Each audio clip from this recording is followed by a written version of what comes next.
There's some things in life you can't forget. For me, one of them is this tree in front of my childhood home.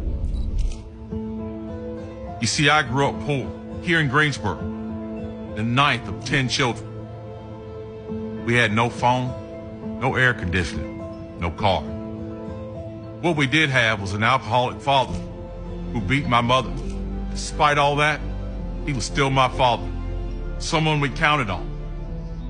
When I was in the 5th grade, my father died.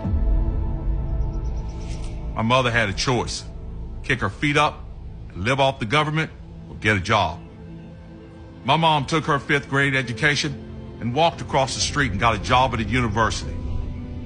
She cleaned up after other people's children to provide for her own. She told me to dream. She told me with faith and hard work, I could achieve anything. She was so right. History made in the Tar Heel State last night. Who exactly is Lieutenant Governor Mark Robinson? I'm the majority. I do. I stand before you today as the first black lieutenant governor of North Carolina. Served in the military. I've worked in furniture plants. I've been a general manager for a restaurant chain. And I own a small business with my wife. As a factory worker, I made good money. Till NAFTA hit. I lost my job not once, but twice. My wife and I have faced these tough times as we work to raise a young family with 2 wonderful children. Like so many of you, we know the gnawing feeling you get from worrying about money, how it keeps you up at night as your children sleep. I've lost my car, my home, and was forced into bankruptcy. Like you, I don't need a politician to tell me what to be worried about. It's obvious. We know the price of gas and groceries and childcare is outrageous. We know too many children can't read on a grade level, that they've been failed by an education bureaucracy that's leaving them unprepared for life once they graduate. And sadly, we know our teachers aren't respected and aren't treated or paid as the professionals that they are. We know that shuttered factories like the ones I've worked for have left scars all over the small towns of North Carolina. We also know that our police departments are struggling, that they can't fill their ranks because we are demonizing the men and women in blue.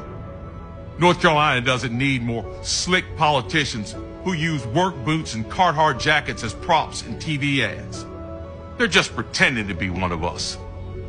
You see, it doesn't take an Ivy League education to understand the problems we're facing.